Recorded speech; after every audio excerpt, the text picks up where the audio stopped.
A leitura a seguir por José Luiz Pereira da Costa é de traduções feitas a partir de material que está em domínio público ou que, pela limitação do espaço usado, se inclui no que se chama de fair use, ou uso lícito, porque não visa objetivo outro senão a difusão do pensamento de terceiros, dando devido crédito material e moral. Este material visa pessoas e instituições de amparo a deficientes visuais que poderão usá-lo livremente, inclusive fazendo cópias. Não poderá, todavia, ser comercializado em nenhuma forma.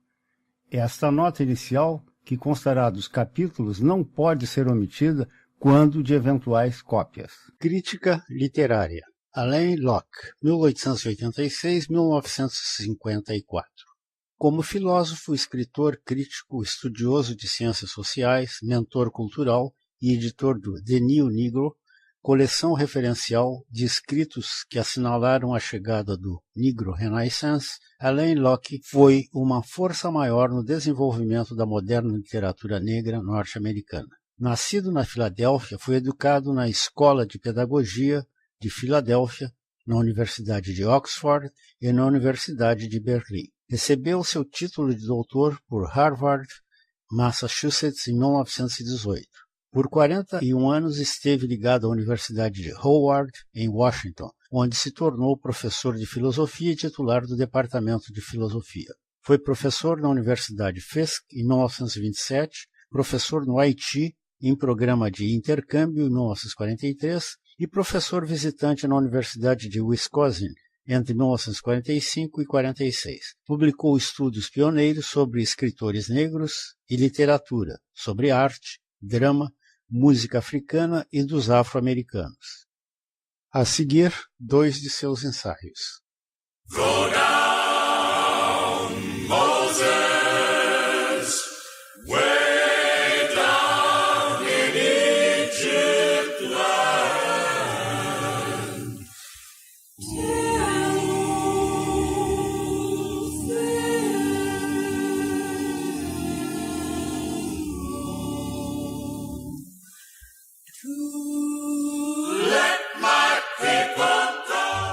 O Novo Negro. Na última década, há mais do que olhar e cuidar das estatísticas e também as 3 normas que governam tradicionalmente o problema do negro, ainda em seu colo caiu para carregar uma mal formada criança. O sociólogo, o filântropo, o líder racial não estão de todo desinformados sobre o novo negro. Não contam, todavia, com ele. O novo negro simplesmente não pode ser incluído em sua formulação. A nova geração é vibrante com uma nova psicologia. O novo espírito desperta nas massas e, sob os olhos dos observadores profissionais, está transformando aquilo que tem sido um problema sem fim numa fase progressiva da vida contemporânea do negro. Pode tal metamorfose ter ocorrido tão rapidamente quanto parece que aconteceu? A resposta é não. Não porque o novo negro não esteja aqui, mas porque, já faz muito tempo, o antigo negro se transformou mais num mito do que num ser humano. O antigo negro, devemos recordar, era uma criatura alvo de debate moral e controvérsia histórica, uma imagem de estoque perpetuada como ficção histórica, parcialmente num sentimentalismo inocente, também em deliberado ato de reagir. O negro por si mesmo contribuiu para isto através de uma espécie de arremedo de proteção social imposto sobre si por circunstâncias adversas de dependência. Assim, por gerações, na mente da América, o negro foi mais uma norma do que um ser humano, algo para ser objeto de discussão, condenado ou defendido, ser mantido por baixo ou em seu devido lugar, ou ajudado, ser objeto de preocupação, atormentado ou protegido, um fantasma ou um fardo social. Mesmo o negro pensante foi induzido a compartilhar essa mesma atitude geral, concentrando sua atenção em temas controversos para ver-se na distorcida perspectiva de um problema social. Sua sombra, por assim dizer, tem sido mais real para si do que sua personalidade. Por ter de apelar dos estereótipos injustos de seus opressores e intérpretes para aqueles de seus libertadores, amigos e benfeitores, teve de subscrever a posição tradicional que seu caso contemplava. Pequena verdade social ou autocompreensão existe ou poderia emergir de uma tal situação. Mas enquanto o pensamento da maioria dentre nós, negros ou brancos, tem assim se escondido nas trincheiras da guerra civil ou da reconstrução, a verdadeira marcha para o desenvolvimento simplesmente flanqueou essas posições carentes de uma rápida reorientação de desígnio. Não temos olhado na direção certa. Pondo norte e sul, num eixo seccional, não observamos o leste até que o sol nos fez piscar. Recorde-se quão depressa os cantos spirituals negros foram reveladores, contidos por gerações sob os estereótipos da harmonia dos hinos Wesleyan, foram reservados, tímidos, até que a coragem de agir naturalmente os fez externar seus sentimentos. Então, aí estava a música do povo. Similarmente, o pensamento do negro pareceu, de repente, haver escapado da tirania do pavor social e livrar-se da psicologia de intimidação e de inferioridade implícita. Em abrigando a antiga crisálida do problema do negro, está se conseguindo algo como uma emancipação espiritual. Até recentemente, falta de autocompreensão, temos sido quase tanto um problema para nós mesmos como ainda somos para os outros. Mas a década que nos encontrou com um problema deixou-nos apenas com uma tarefa. A multidão talvez sinta como ainda apenas um estranho alívio e urge uma nova incerteza, mas dentre os estudiosos, poucos sabem que na reação a força vital interior do preconceito foi quebrada. Com este renovado autorrespeito e autodependência, a vida da comunidade negra tende a entrar numa nova fase dinâmica, a força ascensional do interior, compensada por qualquer pressão originária de condições vindas do exterior. As massas migrantes, deslocando-se do interior para as cidades, ultrapassaram algumas gerações de experiência em um salto. Mas, mais importante, a mesma coisa aconteceu espiritualmente na atitude de vida, de autoexpressão do jovem negro na sua poesia, em sua arte, em sua educação e seu novo visual, com a vantagem adicional, é certo, do equilíbrio e da grande confiança de saber o que estava acontecendo. Daí vem a promessa e a garantia de uma nova liderança, como um deles perspicazmente assim colocou. Temos um amanhã brilhante à nossa frente, como uma chama. Ontem um sonho perdido, uma reputação crepuscular.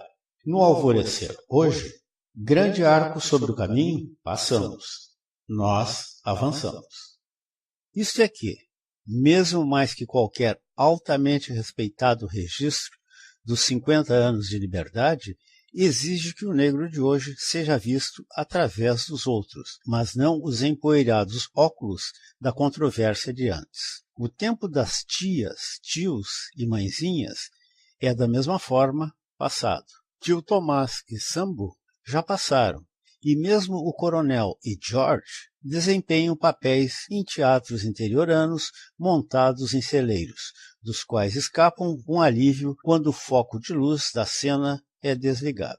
O melodrama popular praticamente se exauriu, e é chegado o tempo de jogar fora as ficções, esconder no sótão os fantasmas e ajustar-se à realidade dos fatos.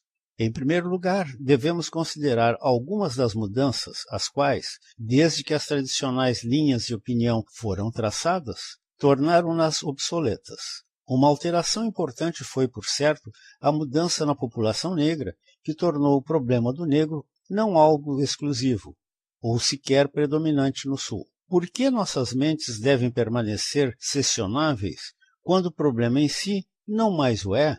Então, o caminho da migração não apenas tem sido na direção do norte e a parte central do meio-oeste, mas na direção das cidades e dos grandes aglomerados industriais. Os problemas de adaptação são novos, de ordem prática, locais e não particularmente raciais.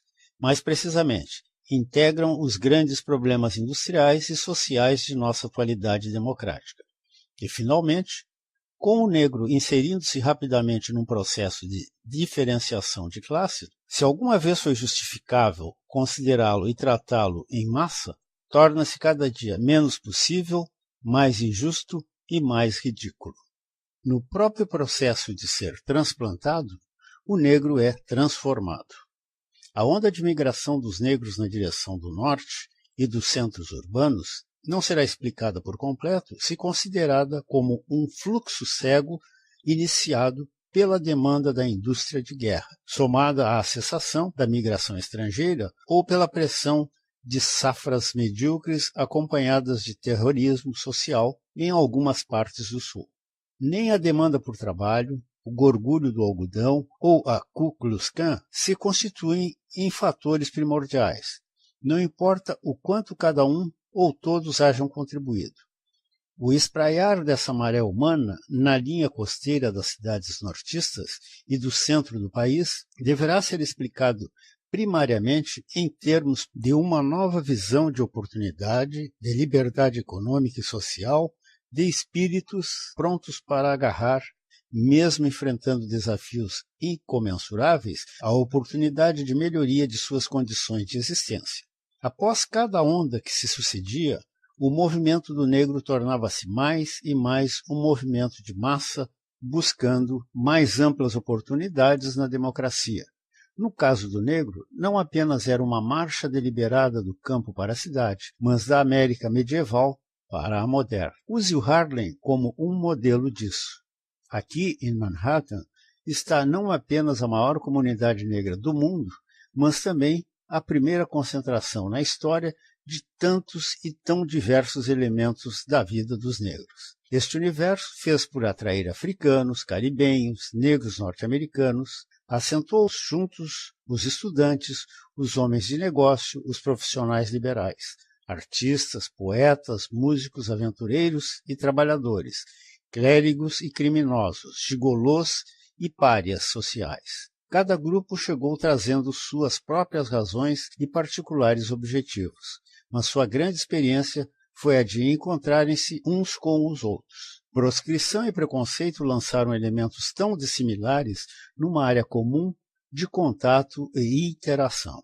No perímetro dessa área, harmonia racial e unidade determinaram uma fusão de sentimentos e experiências. Assim, o que se iniciou em termos de segregação tornou-se mais e mais na medida em que seus elementos se misturavam e reagiam, no laboratório de uma fusão racial. Até aqui, deve ser admitido que os negros americanos têm sido uma raça mais no nome do que factualmente, ou, para ser mais exato, mais em sentimento do que em experiência.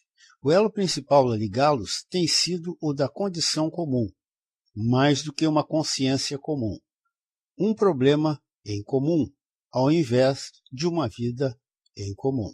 No Harlem, a vida do negro agarra-se às primeiras oportunidades de expressão coletiva e autodeterminação. É, ou pelo menos parece que será, uma capital da raça. Daí porque nossa comparação tem por base os nascentes centros de expressão popular e autodeterminação que desempenham uma parte criativa no mundo atual.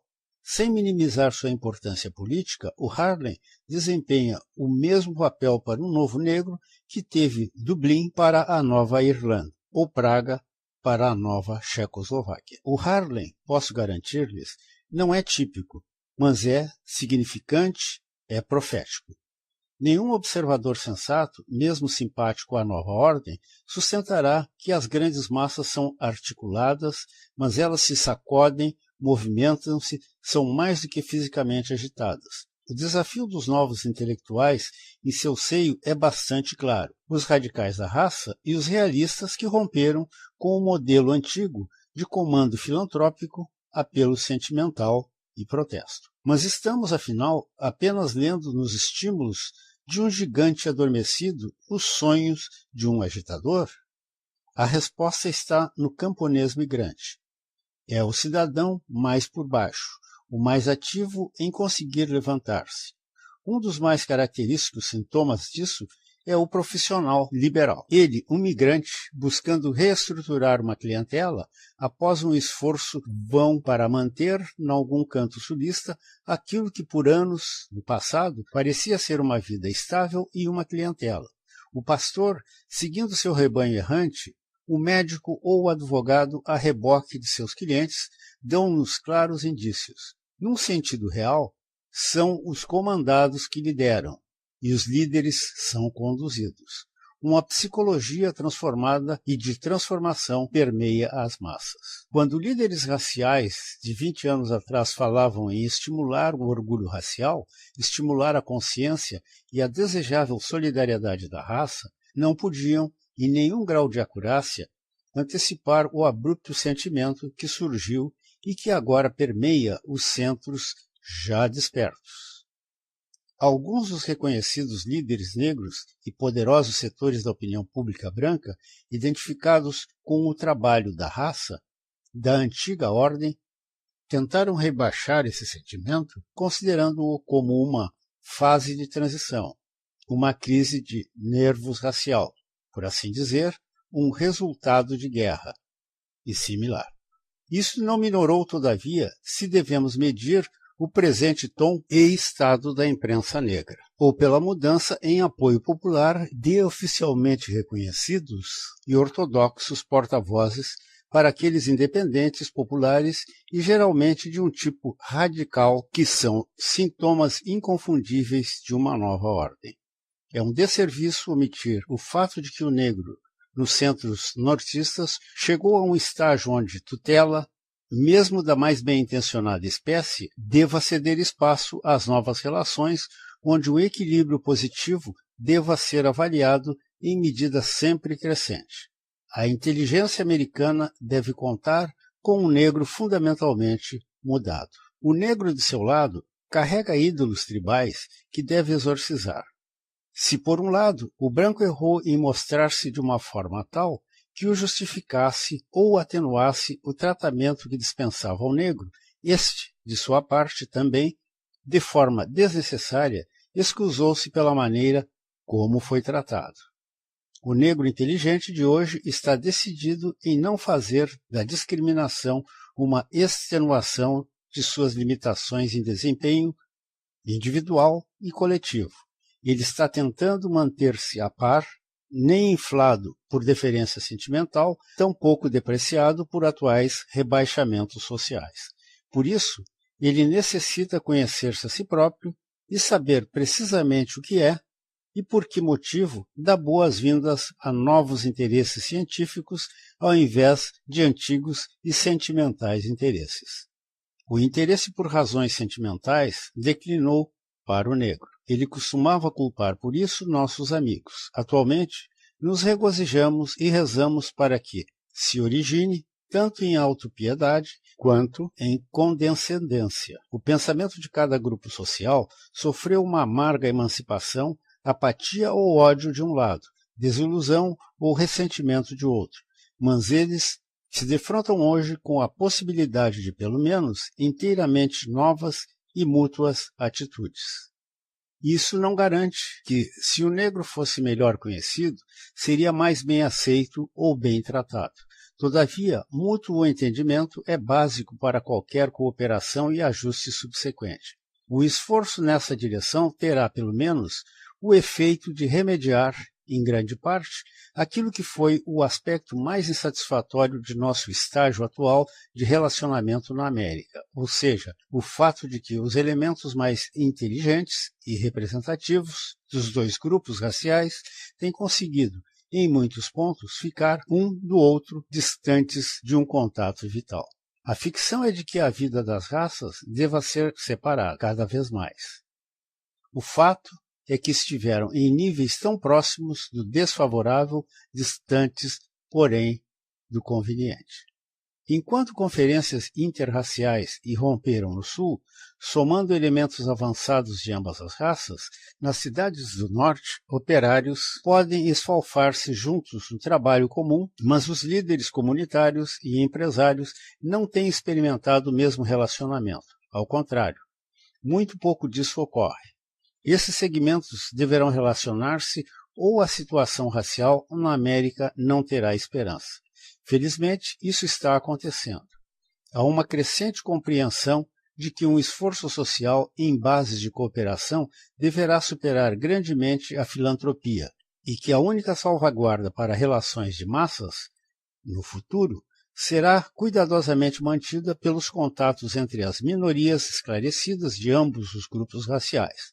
Em meio ao grupo intelectual, uma renovada e aguda curiosidade está substituindo a apatia recente.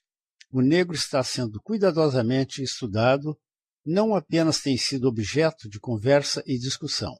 Nas artes e na literatura, ao invés de caricaturado, está sendo seriamente retratado.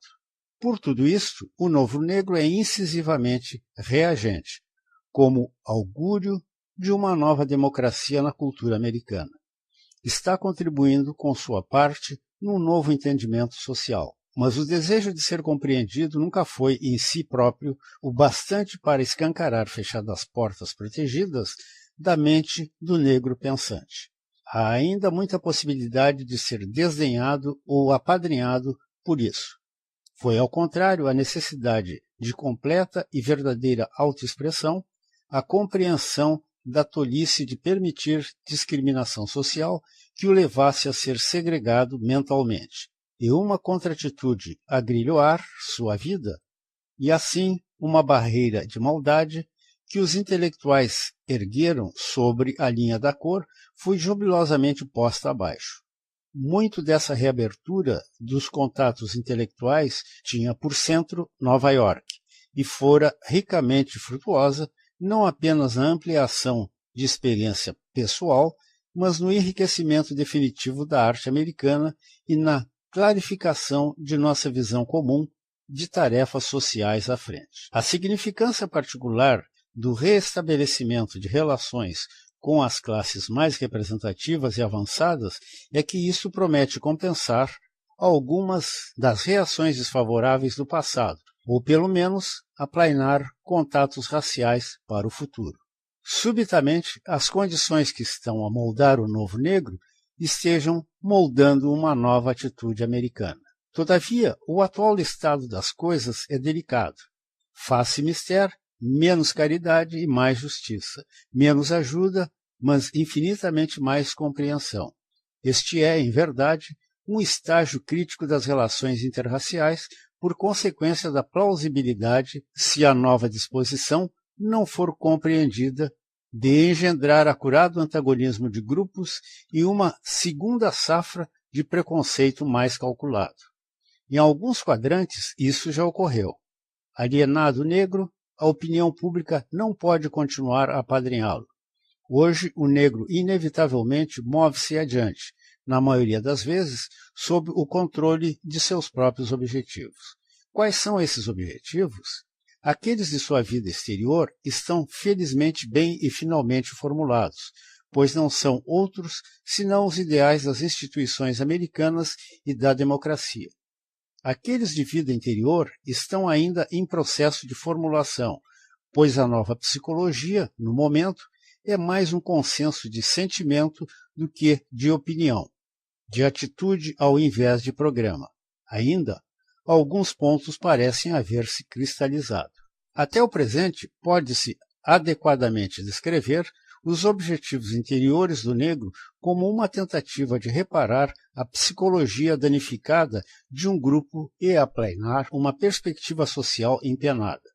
Sua realização exigiu uma nova mentalidade para o negro americano. Na medida em que matura, começam-se a ver os efeitos, primeiro, negativo, iconoclasta, em seguida, positivo e construtivo. Nesse novo grupo, psicologicamente nota-se um lapso de apelo sentimental e, então, o desenvolvimento de um amor próprio e uma autoconfiança mais positivos.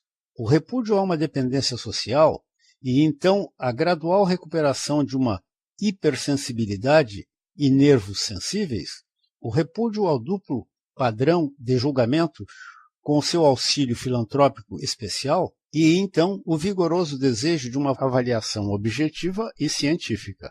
Finalmente, o erguer-se de uma desilusão social para o orgulho da raça, do sentimento de débito social para as responsabilidades da contribuição social, e contribuindo com a necessária operação e senso comum em aceitar condições restritas, a crença num completo apreço e reconhecimento.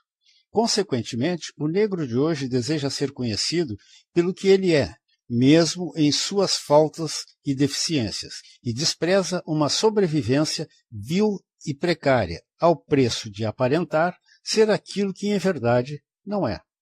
Ele ofende-se ao ser chamado de um tutelado social ou menor, mesmo pelos seus, e visto como um paciente permanente de uma clínica sociológica, ser o doente da democracia americana.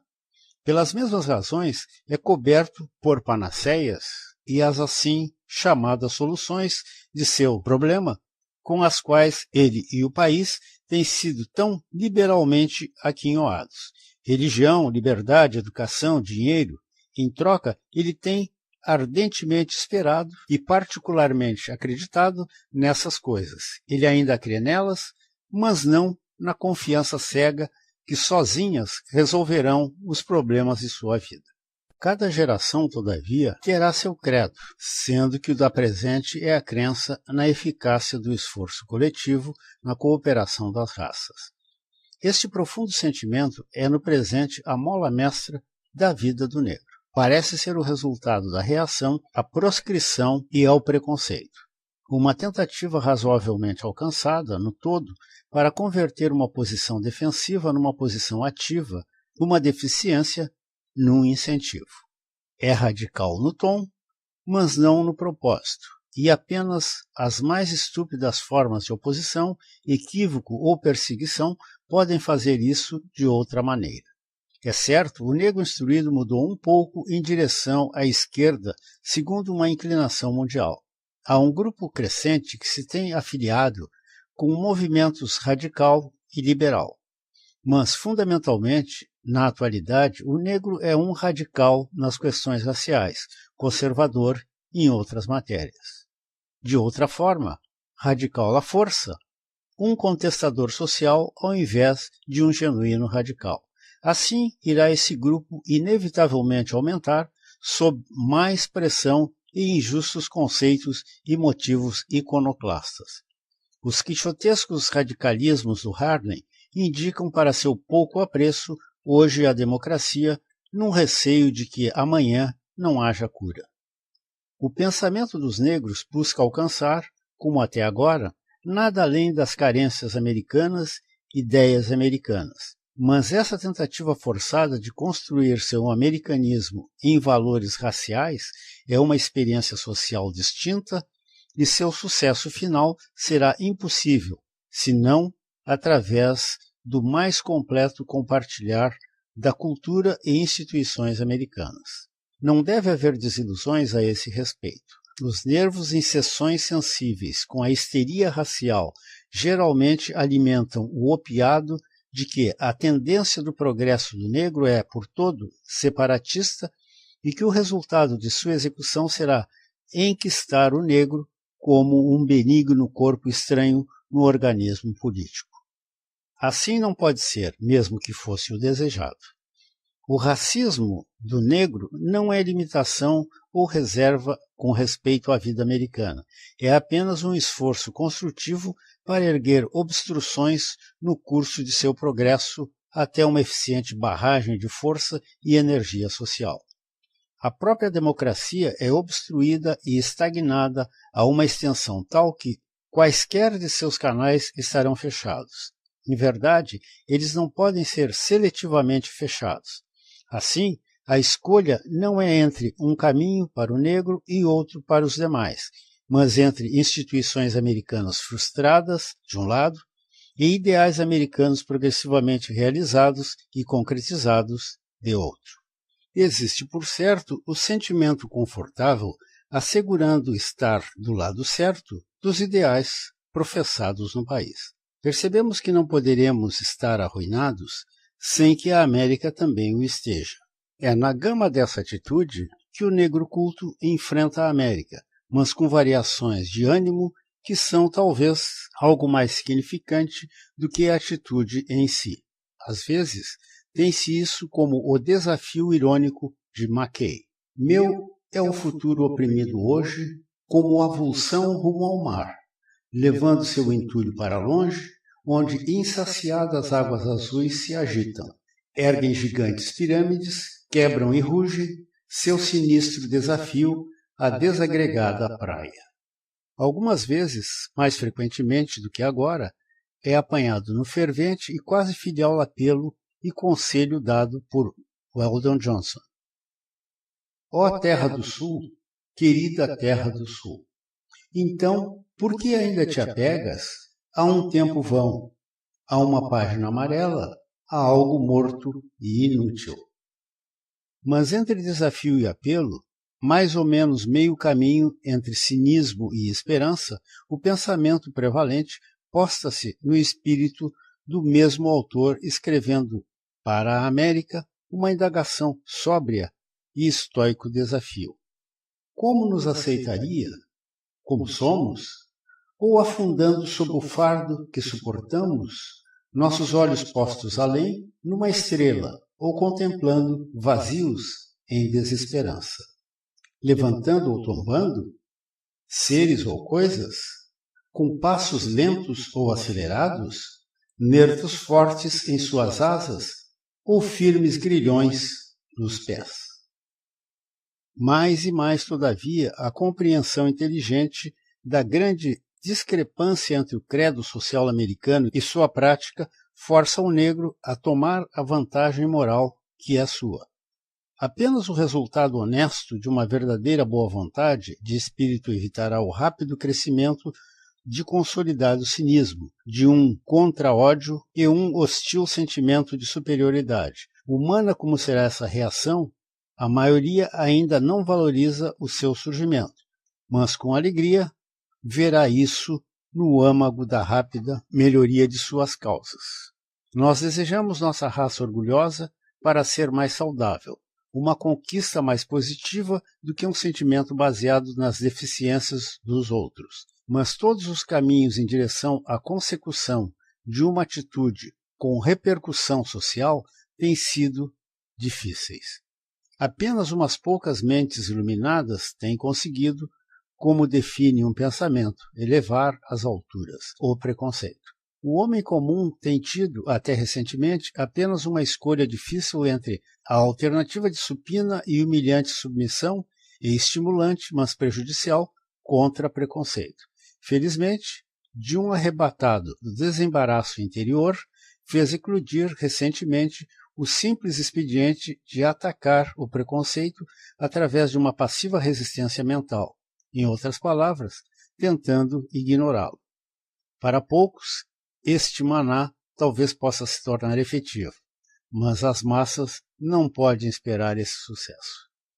Por sorte, existem canais construtivos nos quais frustrados sentimentos dos negros americanos podem fluir livremente. Sem esses, haveria muito mais pressão e perigo do que existe.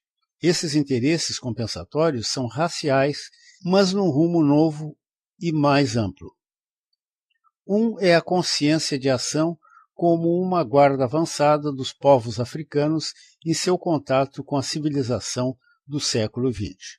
O outro, o sentimento de certa missão de reabilitação da raça no âmbito da estima daquela perda de prestígio para a qual o destino e as condições da escravidão foram tão fortemente responsáveis. O Harlem, como veremos, é o centro desses dois movimentos. É o lar do sionismo dos negros.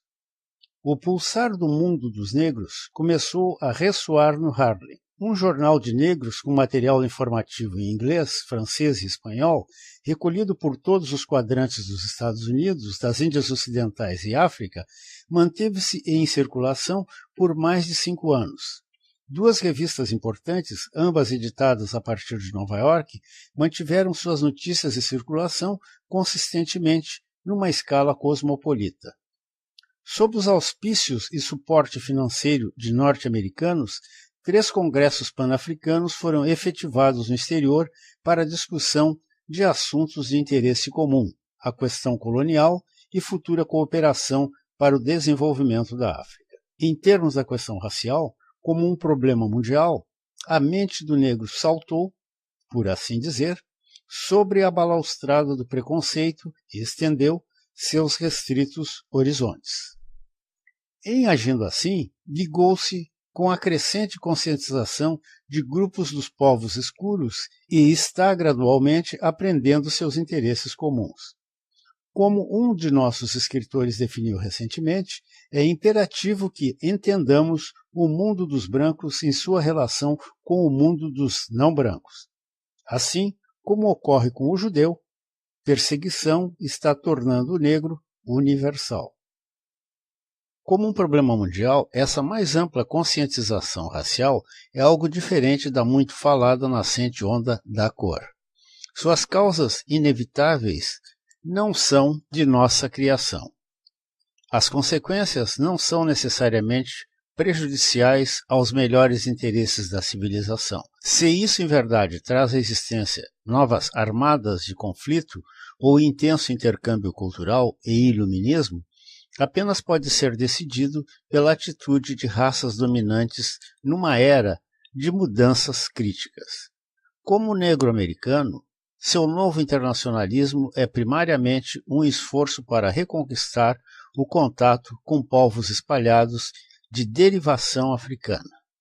Garveyismo pode ser um transitório, se espetacular, fenômeno, mas o papel possível do negro americano no desenvolvimento futuro da África é das missões mais construtivas e universalmente proveitosas que um povo moderno pode assentar e reivindicar. Participação construtiva em tais causas não pode ajudar a criar incentivos positivos ao grupo, nem aumentar prestígio doméstico e no exterior.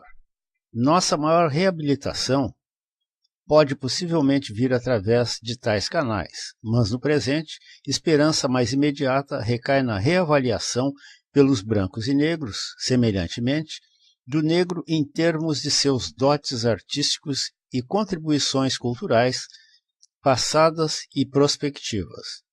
Deve ser cada vez mais reconhecido que o negro já fez substanciais contribuições não apenas na sua arte folclórica, a música, sobretudo, no que tem tido amplo reconhecimento, mas em grande escala, por formas mais modestas e menos reconhecidas.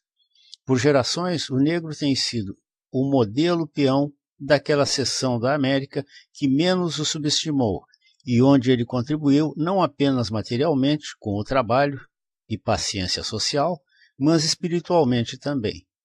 O Sul adquiriu inconscientemente o dom do temperamento popular do negro.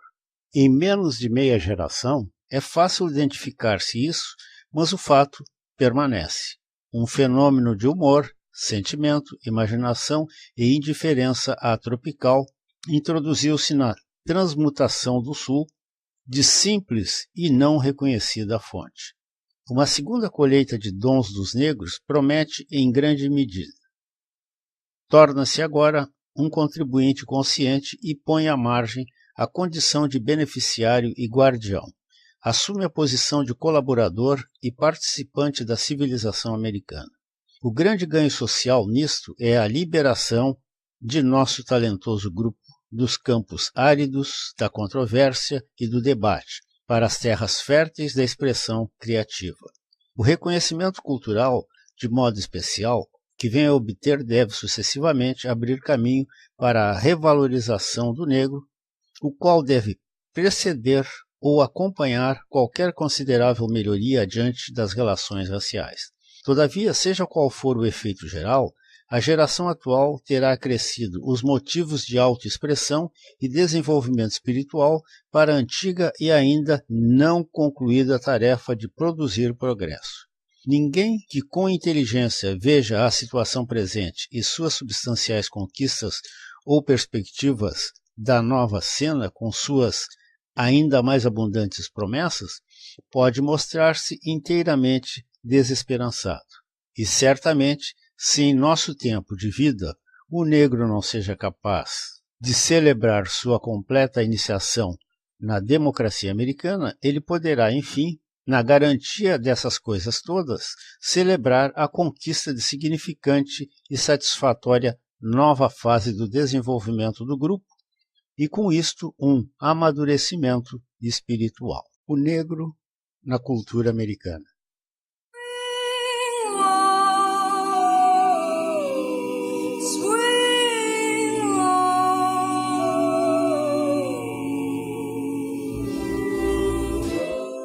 A posição do negro na cultura americana é, sem dúvida, um paradoxo. É praticamente incompreensível como e por que um grupo humano possa ser socialmente menosprezado e ainda, ao mesmo tempo, seja artisticamente apreciado e culturalmente influente. Possa ser tanto uma minoria oprimida quanto uma força cultural dominante. Esta é sua posição, pelo menos até o presente. Algumas das coisas mais caracteristicamente americanas vêm dos negros, ou negroides, derivações da vida dessa nação, dessa escura parcela da população. E a América em casa se aquece sob a influência, prospera consumindo-as e com sua vulgarização. Lá fora, pelo menos, tende a aceitar sua expressão nacional.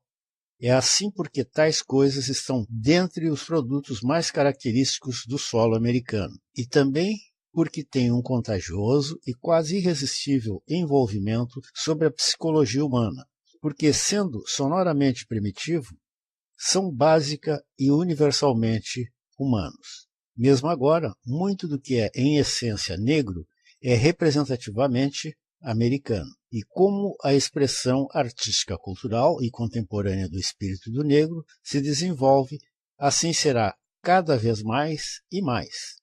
Desafortunadamente, mas por enquanto, o que é mais notório são as vulgarizações. Esse jazz e subprodutos estão em ascensão. Não podemos repudiar a origem, característica e qualidade do jazz. É um importante derivado racial, mas isso não implica que seja espiritualmente representativo. Em primeiro lugar, não é uma criação pura do povo negro, senão que um produto híbrido da reação de elementos do canto e dança popular dos negros sobre elementos populares e genéricos da vida contemporânea americana. O jazz é composto por um terço de conceito e sentimento da classe média americana e um terço do espírito de idade da máquina, que mais e mais se torna não apenas americana, senão que ocidental. Porque a cor básica da mistura é o negro, atribuímos ao jazz mais do que deveríamos à vida dos negros. Seria melhor pensarmos assim. O jazz representa a vida do negro nos seus elementos técnicos, a vida americana, no geral, em seu conteúdo intelectual. Esta pode parecer uma desautorizada posição, e permanecerá assim para aqueles que apenas conhecem superficialmente a vida americana. A verdade se torna evidente, todavia, apenas para aqueles que contrastam as sérias e puras formas de arte dos negros, menos conhecidas do que as populares e vulgarizadas, as quais, como a moderna moda do jazz, são mundialmente conhecidas. A séria arte do povo negro, das gerações anteriores, é melhor representada pelos assim chamados spirituals, um corpo do real e genuíno cancioneiro popular de grande importância musical e espiritual. Todavia, é a poesia a arte que melhor pode representar ao mundo o negro da atual geração. Para adequadamente explicar isto, devemos nos ater a um pouco do fundo histórico. A escravidão, que abarca 1/9 do contingente da população negra. Por gerações, fez recair sobre esses o estigma da condição de classe inferior. A mais, deficiências econômicas e cívicas e o preconceito racial ainda somam em embaraçar, apesar de considerável progresso, a posição das massas negras, emancipadas apenas após 1863. Apesar da rápida assimilação dos padrões americanos de modo de vida e do fenomenal avanço educacional, apenas 11% da população dos negros é iletrada, e apesar ainda do grande interesse filantrópico e auxílio de uma minoria da população branca, A opinião em geral dos americanos é de colocar o negro como uma classe à parte. Tem sido um ostracismo inconsciente, desde sempre, mesmo sob o regime escravo. Então, o negro era menosprezado, um criado doméstico escondido no âmago da vida familiar da aristocracia rural. Um quadro que soma para sua rápida assimilação do jeito americano. Desde a emancipação, o preconceito racial tem sido caprichoso, tem segregado social, mas não culturalmente o negro, no sentido amplo da palavra cultura. Mas enquanto o mantém como parte de uma classe econômica e politicamente subjugada, não isolou ou diferenciou sua vida institucional. A consequência tem sido que o negro hoje é um americano típico apenas com um senso psicológico de diferença social. Uma minoria que, não tendo vazão política para suas ambições coletivas, uma vez que participação política e direitos civis iguais são o objetivo de suas aspirações, detém um imenso acumulado de autodeterminação, preconceito social, que tem significado embaraçar o negro e o tem estorvado na vertente econômica, política e social. Transformou-se na grande disciplina espiritual e numa dissimulada bênção cultural. Posto que isto preservasse o negro, um peculiar senso de solidariedade gentílica, mantidos característicos valores populares e intensificasse seus modos de expressão, de tal forma que se projetam no incolor amálgama da população em geral como as mais coloridas e características manifestações do espírito da vida americana. Esta é a raiz do paradoxo a que nos referimos no início. A pedra que foi socialmente rejeitada nos aspectos práticos da democracia americana tornou-se a pedra fundamental do espírito na edificação de uma peculiar cultura americana. Isto porque, quando a América começou a enfadar-se de ser mera província europeia, buscando o desenvolvimento artístico das coisas nativas, dentre as mais peculiares a usar, estava o folclore do negro, que o preconceito havia isolado do processo americano de materialização e uniformização. Esta é a posição que confrontava os nacionalistas culturais de há uma década. A herança aborígene havia implacavelmente sido posta de lado e praticamente exterminada. Os elementos nativos dos brancos eram, na sua maioria, diferentes apenas em tamanho, número e ritmo dos originais europeus. Então, caracteristicamente diferentes e policromáticas, postavam-se as criações populares dos negros, uma fascinante virgem fonte primária de matérias com sua identidade local.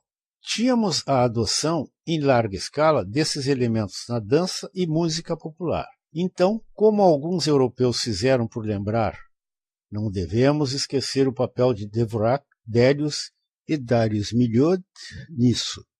Uma segunda onda dessa influência se espalhou para a música séria. No outro campo, após o modismo da poesia em dialeto, conduzida no século XIX pelo poeta negro Paul Laurence Dunbar, poesia séria americana se iniciou com Vachel Lindsay, tendo ritmos de jazz como pano de fundo inspirador. O clímax desse movimento, naturalmente, deu-se com os poetas negros contemporâneos, os quais serão logo a seguir examinados. Então, no desenvolvimento do drama americano nativo, Ridley Torrance deu partida à moda das peças populares, e Edward Sheldon e Eugene O'Neill descobriram possibilidades sem par das peças problema, como The Emperor Jones, de Paul Green, mais tarde vencedor do prêmio Pulitzer. Descobriu a importância dos tipos folclóricos do negro sulista numa série de peças que o tornaram eminência no desenvolvimento do drama nativo americano. Adiante também, toda uma escola de ficção americana voltou-se para a exploração do ambiente e de seus valores populares. Uma escola com uma abordagem exótica. Ronald Fairbank, Haldane McFall, Carl van Vechten e outra escola ainda mais importante do realismo sulista. Ellen Glasgow, Julia Peterkin, Green Tersad e Black April, chegando ao clímax com a famosa peça de DuBois Hayward, Porgy. A estes se somaram outros, adiante, de uma escola de escritores ficcionistas negros, dentre os quais fizeram sucesso recente Claude McKay, com Home to Harlem, e Rudolph Fischer, com The Walls of Jericho, dando-nos a mais representativa ficção por autores negros até agora. Por isso, podem-se buscar as razões por que, na arte recente, o negro tem obtido mais do que lhe caberia, em seu quinhão, em espaço e influência, e como um inspirado, mas muito apreciado, presente à vida espiritual da nação, um verdadeiro tesouro de humilde. Os elementos negros deram novos valores e momento viçoso à contemporânea autoexpressão da América. Mas o maior e mais representativo desenvolvimento da experiência popular do negro e seus valores deve vir dos próprios artistas negros. Essa situação, após gerações de impotência artística, exceto no folclore, canções e histórias, está agora sendo capitalizada pelos jovens intelectuais negros. E poesia contemporânea dos negros é a expressão melhor articulada. Nela pode-se ver, mais claramente do que noutra manifestação qualquer, os ideais e objetivos do novo negro, e o movimento para uma autoexpressão cultural que tem sido adequadamente rotulada como renascença negra. Um editor negro da nova escola, Charles S. Johnson, diz: a nova poesia racial dos negros é a expressão de algo mais do que a experimentação em uma nova técnica. Marca o nascimento de uma original consciência e autoconcepção. É, em primeiro lugar, uma honesta aceitação de raça e o reconhecimento dessa diferença sem as costumeiras implicações da disparidade. Falta-lhe a apologia, os apelos à piedade e uma consciente filosofia de defesa. Em sendo si mesma, revela seu grande encanto. Em aceitando seu viver distinto, reveste-a de um novo significado. O Sr. Johnson é também correto ao dizer adiante que a poesia de Langston Hughes é, sem questionamentos, a mais fina expressão de nova poesia dos negros. É também parte significativa da poesia da Nova América, registrando sua beleza em seu próprio idioma. Langston Hughes escreveu este manifesto do movimento. Nós, jovens artistas negros, que criamos neste momento, desejamos expressar nossos individuais sentimentos pele escura, sem medo ou vergonha. Se der prazer aos brancos, ficamos satisfeitos. Caso contrário, não importa. Com certeza, somos o belo. Mas o feio também. O tom-tom faz chorar. Ele também faz rir. Se a gente de cor se encanta, ficamos felizes. Se não desfrutam, seu desencanto também não importa. Construímos nossos templos para o amanhã, sólidos como nós o sabemos, e ficamos no cume da montanha, livres dentre nós mesmos. Esta é uma declaração de independência espiritual do jovem negro, e assinala o atingir, quase 2 gerações após a emancipação física, da emancipação espiritual. Mas o que podemos agora indagar é poesia dos negros. Por certo, não apenas poesia dos escritores negros. Existe um considerável somatório de lirismo abstrato em temas universais escrito por poetas negros. Este veio de expressão serve como demonstração da participação do negro na cultura nacional, comum a todos. De fato, de seu quinhão no moderno pensamento. Nem é a poesia dos negros a antiga poesia em dialeto de um patuá de peão, ou um restrito universo de gueto de tipos e sentimentos restritos e genéricos. A poesia dos negros hoje representa muitas tendências, tendo apenas um fator em comum, o fato de refletir alguma expressão de senso emocional de raça ou algum ângulo de peculiar tradição de grupo e experiência. No caso do negro americano, o sentido de raça é mais forte do que o de nacionalidade, e de alguma forma ou outra é um fator primário na consciência do poeta negro. A raça tem muitas formas de refletir-se na equação da vida. Cada temperamento mostra-se um pouco diferente e reage de forma um tanto diversa. Frequentemente, negligenciamos este ponto importante, segundo o qual fatores raciais podem residir nas nuances da expressão artística e que existe geralmente mais de raça nas sublimações do que na crua expressão de crônica.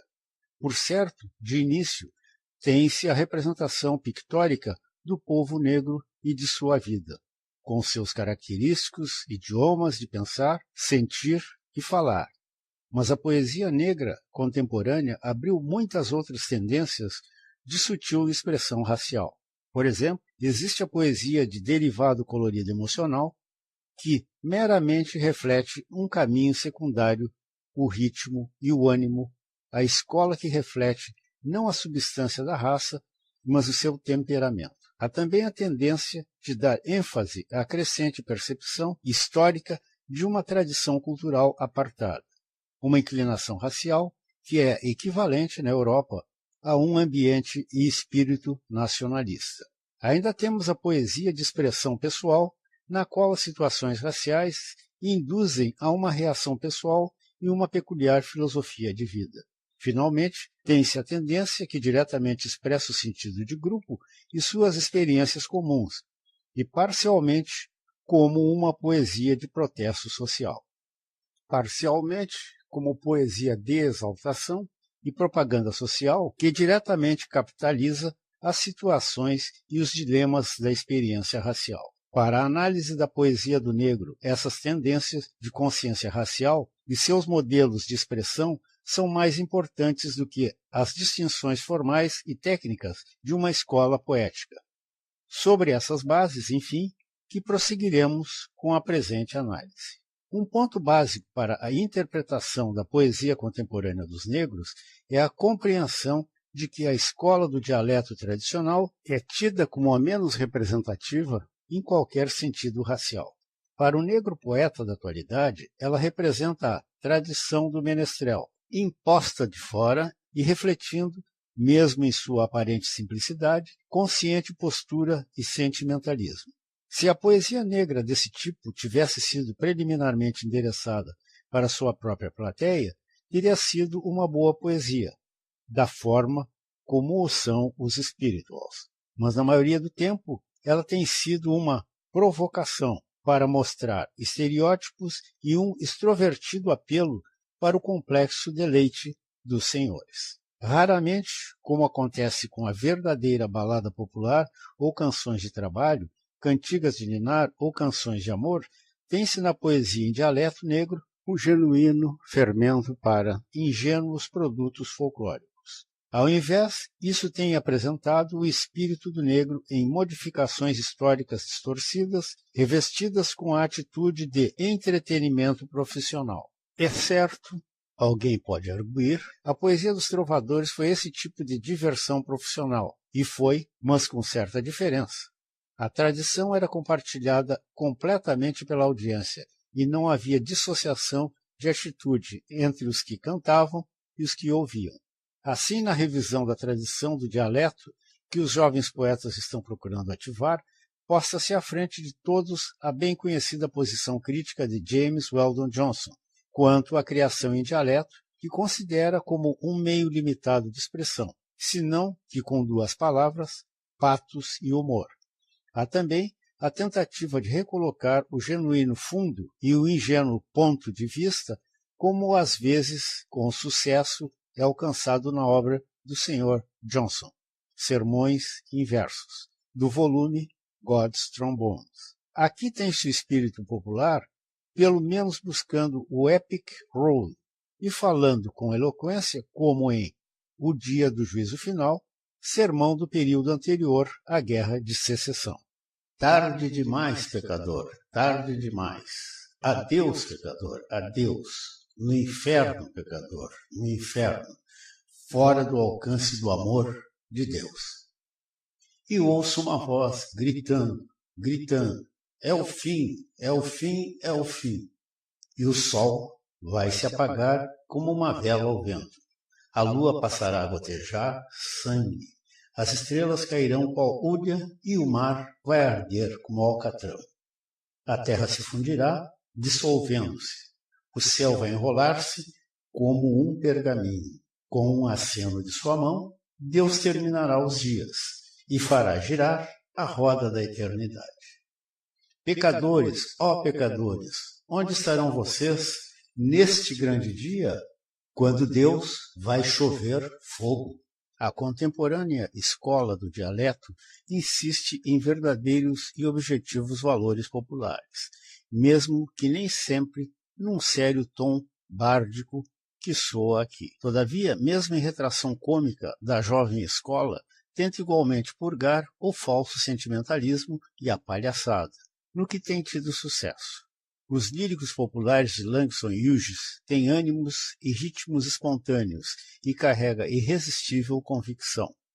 São nossos esforços mais bem-sucedidos até o presente de reconquistar a alma popular.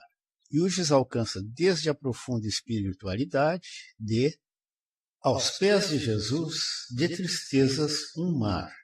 Senhor, deixa a tua piedade vir à deriva até mim. Aos pés de Jesus, a teus pés fico. Ó meu amado Jesus, peço, estende tua mão. Ao zombeteiro humor de caminho ao cemitério atrás da amiga Coralie. Vou para o cemitério atrás da amiga Coralie, pois quando eu morrer alguém vai ter que ir atrás de mim. E novamente para o singelo, mudando popularesco de pontes de ferrovias, triste canto no ar. Pontes de ferrovias, triste canto no ar. Quando o trem passa, quero ir a Lures. Este trabalho de Hughes, em formato popular, deu partida para toda uma escola de poesia jovem americana, principalmente na forma de blues e de baladas populares. É esta que me parece mais promissora, apesar de inegável interesse quanto ao primeiro, ao trazer para a poesia algo da música e ritmo dos negros. Mas isto, afinal, é um elemento técnico. É a rica substância da vida do negro que promete elevação em esboços recriados das baladas populares dos jovens escritores. E muito desse popular interesse em preservar esse material dos peões é devido a Paul Laurence Dunbar para When Malindi Sings e When the Corn Pones Hot. Todavia, não há comparação em autenticidade ou beleza ingênua nos líricos da atualidade, mais objetivos. Por exemplo, de Lucy Williams, Northbound, Northbound, rumo ao norte.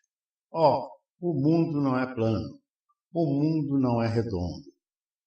É uma longa tira, pendente para cima e para baixo, sul e norte, só norte e sul.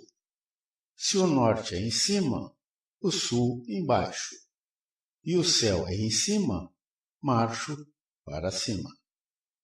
Ou de Joseph Cotter, Tragedy of Boat, ou de Sterling Brown, Odyssey of Big Boy, ou Malmö Ruth.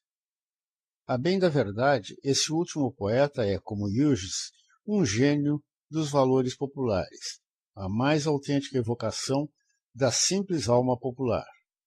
Tornado Blue, pensamento contemporâneo, é descritivamente autêntico. O vento negro veio correndo rio abaixo desde os prados do Kansas. O vento negro veio correndo rio abaixo desde os prados do Kansas. O vento negro veio rugindo como revoada de gigantes alados. Destruição impulsionava-o, e à sua volta está o medo. Destruição impulsionava-o, cúmplice colado está o medo. A reganhada, a morte e a magra dor traziam atrás. Recém-vindos desviam a mansão, batiam a porta da gente. Desviaram quase toda a mansão, batiam a porta da gente. Nunca nos vimos, pobre gente, tão popular antes. Estava a hipoteca atrasada, estava o seguro faz tempo vencido. Hipoteca atrasada, o seguro faz tempo vencido. A casa por que trabalhamos duro volta para o branco e judeu.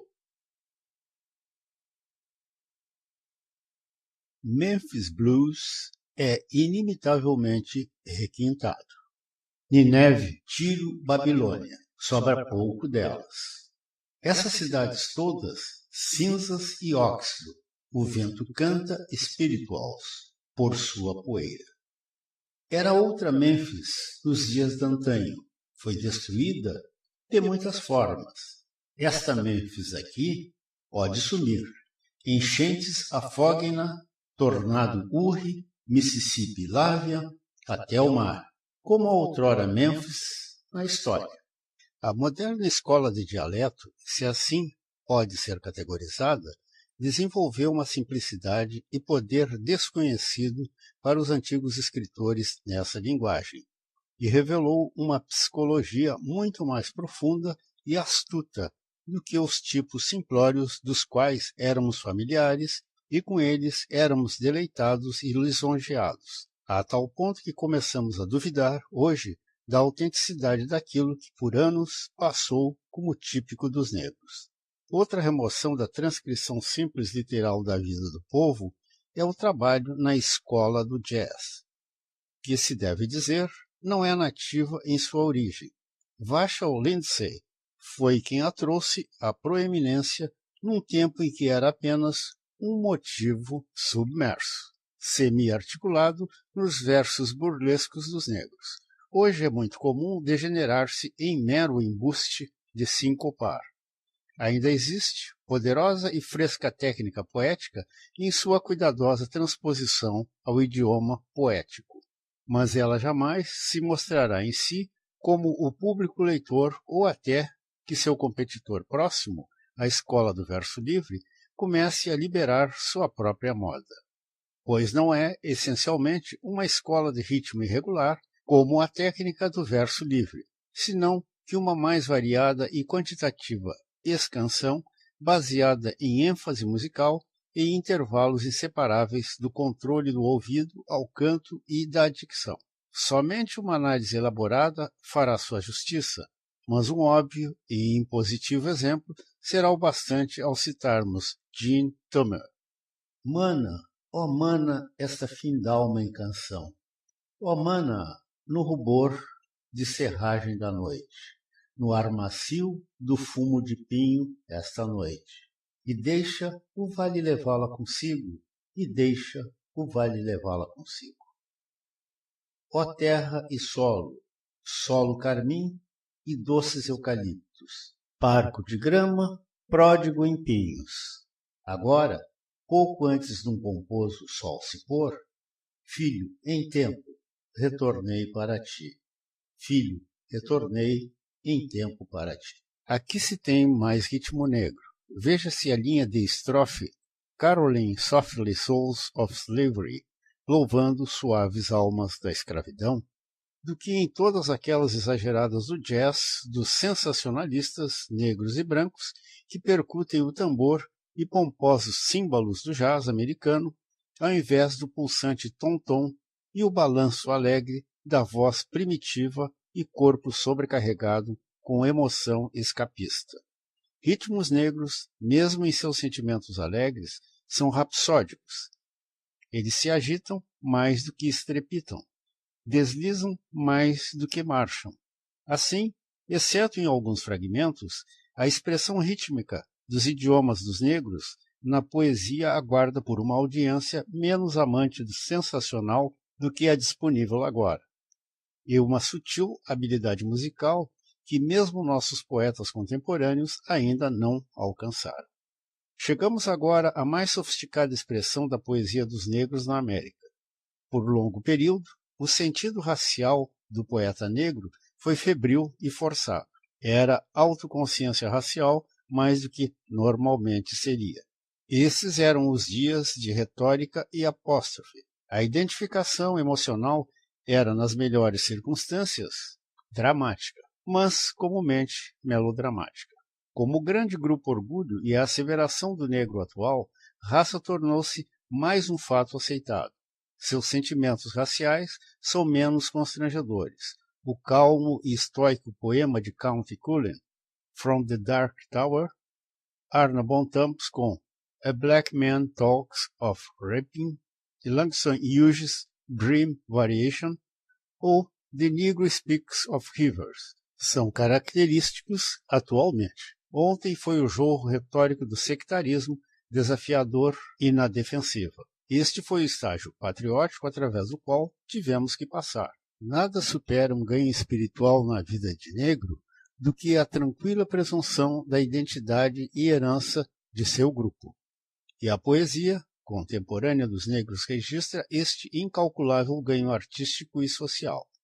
Ainda ocasionalmente dramático, e com vantagem em Simon the Cyrenian Speaks, de Cullen, ou de Lewis Alexander, os sonetos África e The Dark Brother, a aceitação de raça é tranquila, com profunda identificação espiritual e amparada por uma tendência de fé ao invés de uma superfície de orgulho desafiante. Assim como em Gwendolyn Bennett.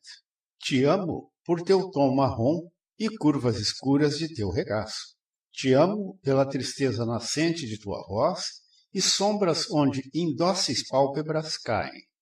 Ó marronzinha, nascida amante da dor, guarda tudo que tens de majestático, esquecendo tua escravidão doutrora, e deixa tua boca toda rir ante a sorte. Ou como Count Cullen, novamente. Minha amada é escura como a tua é clara. Não importa. Fascinado, eu a envolvo. Não há apáticas damas de cabelo pálido, com sangue que é fraco e frígido. Tu, orgulhoso a se ter dó, encare-a e desanime. Então, cele os lábios até o sol descobrir alguém tão lindo. Um súbito esforço de consciência racial flui num mais místico sentido de raça, que será o espírito favorito da poesia dos negros.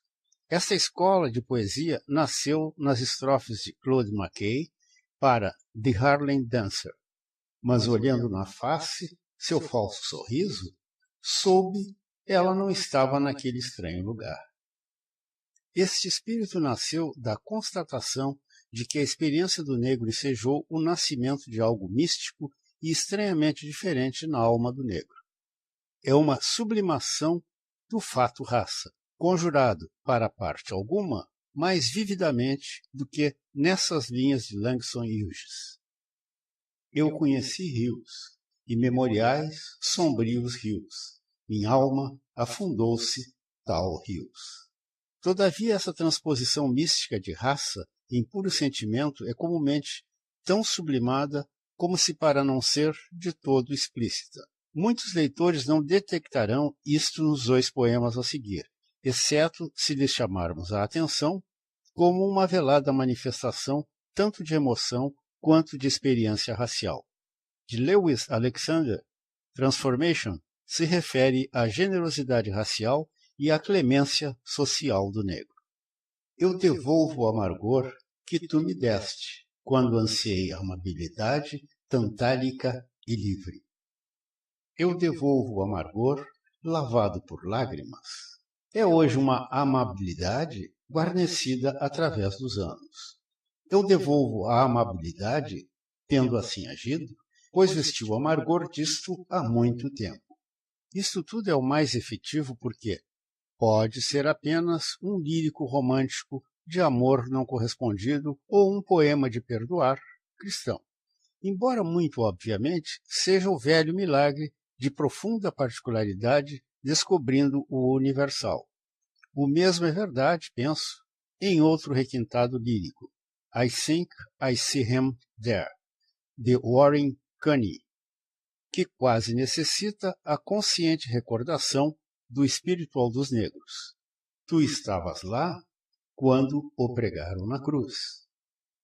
Ao sentido de ambiente de sua particular intensidade de sentimento e compaixão.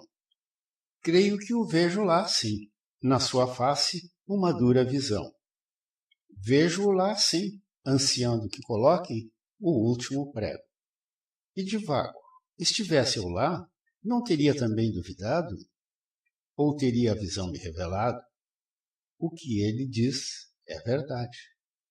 Alguém, por certo, poderia reivindicar para a raça o monopólio desse tipo de disciplina espiritual e intensificação de ânimo, mas, ao mesmo tempo, não há mais potente e potencial fonte disso em toda a moderna experiência. A seguir, chegamos à tendência da poesia dos negros que reflete a crítica social. Com a antiga geração, essa tendência foi proeminente, mais do que atualmente, mas começou e terminou como apelo moral e humanitário. Invoca por direitos humanos e reconhecimento, é pleno de patos e de autopiedade, e a ameaça com a ira de Deus, mas numa maneira não muito impositiva. Finalmente, em amarga desilusão, transforma-se em protesto social e revolta. O desafio arrebatou nossa própria geração com as notas de aço e estrofes ácidas de Claude McKay.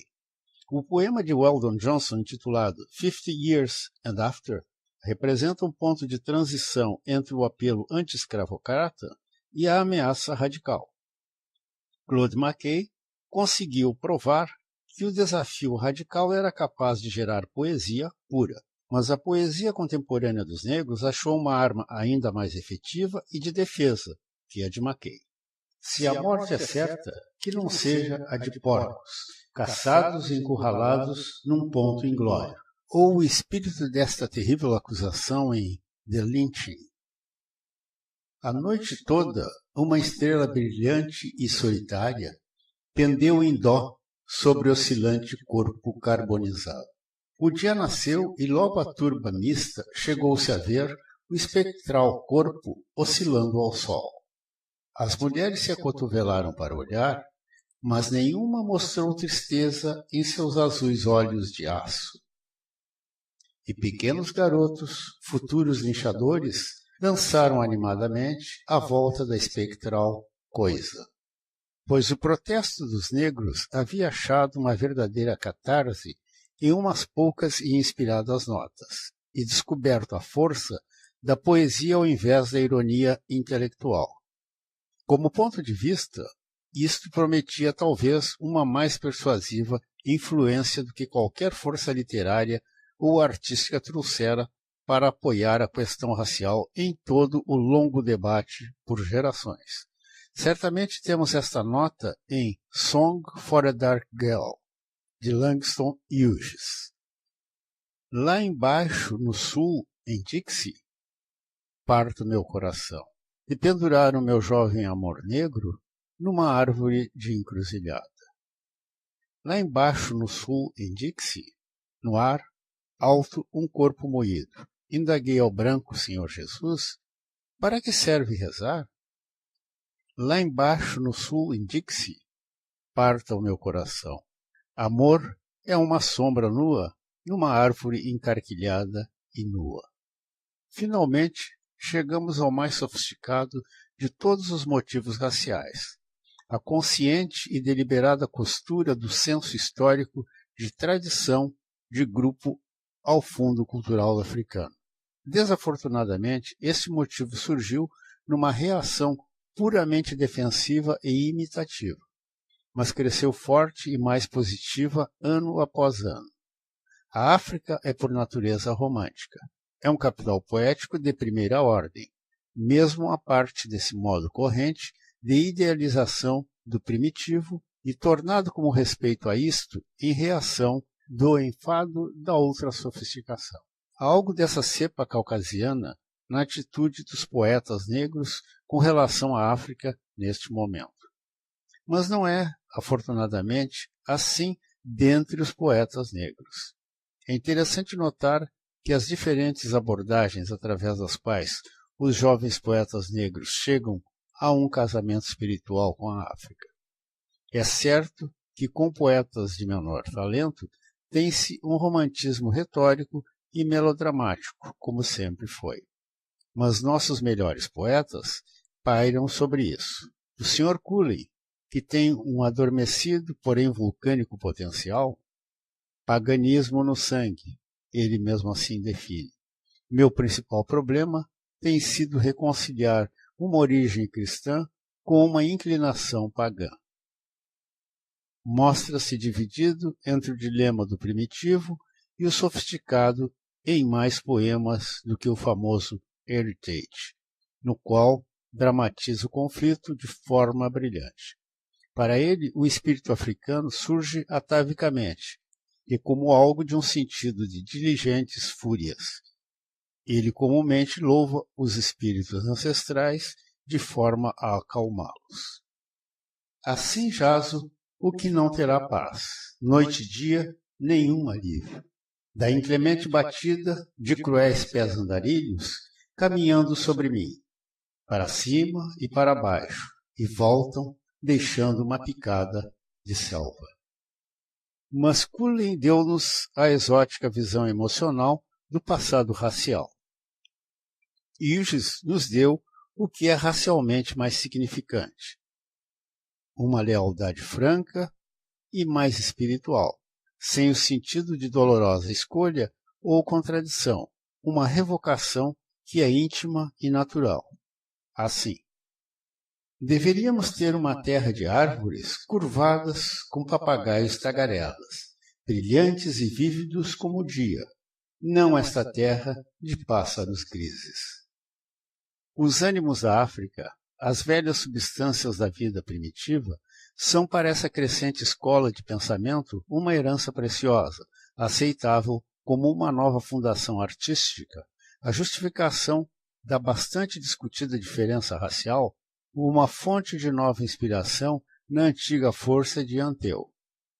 Mas se é para acontecer qualquer reafirmação da tradição africana, não pode ser meramente retrospectiva.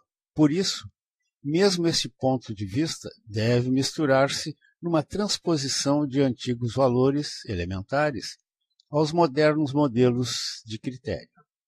Isso está na beira do horizonte, na poesia e arte dos negros. E é um dos objetivos do racismo na nova estética da vida do negro. Nenhuma melhor definição foi feita, senão que as estrofes de May Cowdery. Vou pegar dos corações dos homens negros rezas que seus lábios temem proferir, e tornar sua rudez numa beleza da selva, de onde vem. Se e quando isso for alcançado, a última significação de raça em nossa arte e poesia terá se manifestado além de dúvidas ou objeções. Rastrear a poesia dos negros, como aqui fizemos, representa alguma violência necessária à unidade de autores individuais que combinam diversas tendências em seu temperamento poético.